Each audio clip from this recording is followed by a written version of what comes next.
So hello and welcome back to RE Moto.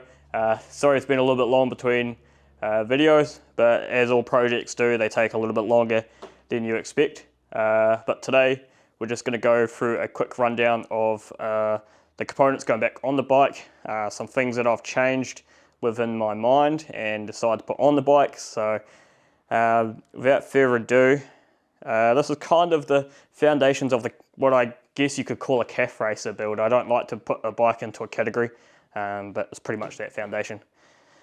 So as you can see in front of me, I have a huge table of parts. So we'll just run through them individually. So as I mentioned, I took all the side covers off and they've all now been painted as per se. I really like this colour. It's going to really offset the bike really nicely. We've also, with these painted parts, so I've had things like the clamp all painted, that's all mounted.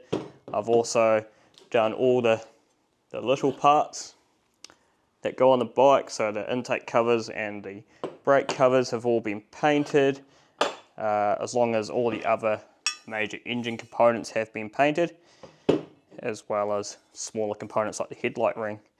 Like I said, I have an absolute hate crime towards chrome.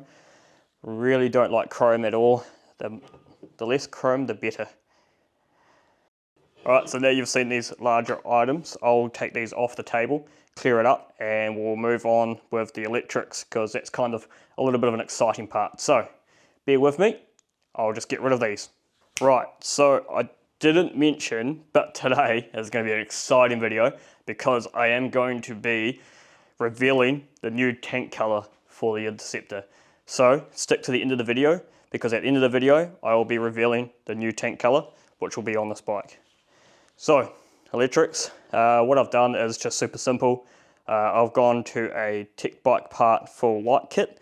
So you can see here I've already mounted the rear light and the indicators. I decided not to go with like the original bullet style lights. I've gone with these more modern, sleek, I think what they call the fuse lights, or fuse E or whatever, but just a size comparison between this stock lights and the moderns, like the difference is just huge. And I have to give my hats off to Tech Bike Parts. I was missing a piece out of my order.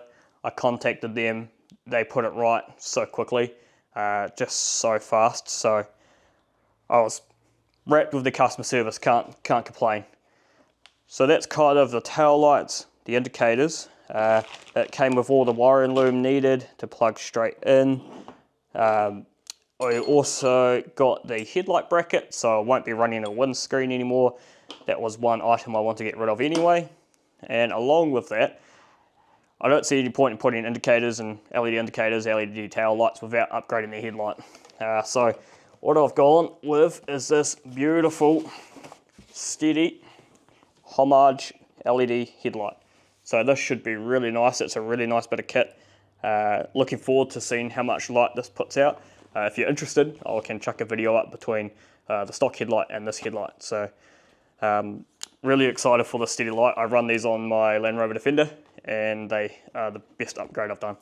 So that's really exciting. So that was a quick rundown. Oh no, electrics. I have my last trip you would have seen up to Wanganui. My hands absolutely froze, and after that moment I said I am going to put heated hand grips on. Now this is one of the longer debates that I had with myself on what I was going to do with the bike and why things move slowly sometimes.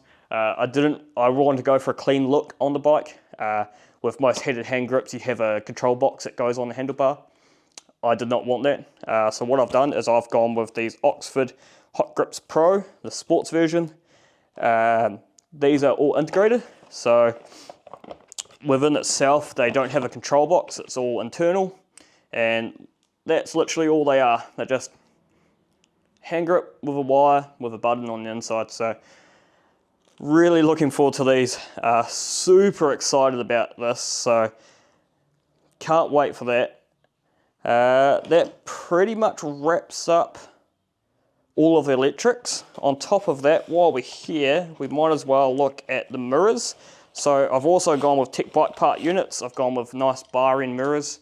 These are also just a beautiful piece of kit. Anything I get from Tech, I can't fault. So, I mean, good service, good shipping to New Zealand, and real fast shipping times. Sometimes I can get kit from Tech bike parts faster than I can with stuff from New Zealand, so can't complain. Along that with electrics, I guess this is electrics, I've also painted the bezels on the Speedo. That pretty much all wraps up electrics. So what we will do is I'm going to clear this table. Maybe a clap this time, eh? We'll clap, this table will be clear, and we will do the tank color reveal. So, ready? 1, 2, 3. No, that was shit. Ready? 1, 2, 3. Right, you're back. And we've got the tank in front of us.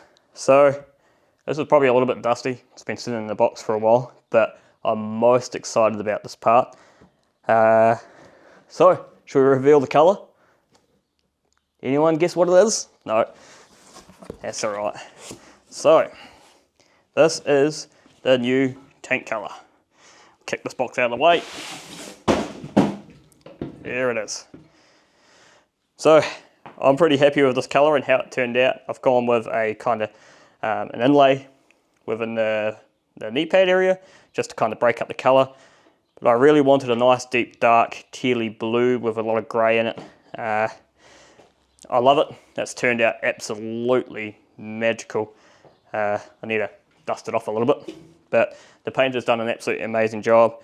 I'm so happy with it, and I can't wait for it to get on the bike. That's just turned out stunning. So that is the new tank color for the Interceptor. Let me know what you think of what the color is like. Do you think it's a good color, a bad color, or do you think I've gone terribly wrong? But that pretty much is going to wrap up the video for today on what's going to be going back on the bike. So that's pretty much all the painted parts, the new tank color, and the new electrical side of things. So in the next video, what we're going to be doing is starting on fitting things to the bike. So we're probably going to start up on the front end with the electrics, and then move through to the covers and cases, and then move through that. I've done some stuff off camera already to the bike. I've set all the valve timing, I've had the tyres balanced, and done a little bit of preventative maintenance stuff. But that's enough jibber jabber for today. We'll end the video here. So next week we'll have a video on fitting all the electrics to the front of the bike, and I'm just fizzing for this, like been waiting for so long for this. So hope you guys just join along on the journey, and just hope you enjoy these videos. So if you do enjoy it though, please, comment down below what you think, give it a like, and subscribe to the channel, because there's going to be plenty more coming. So thank you again, and thanks for tuning in to RE Moto. See you in the next video.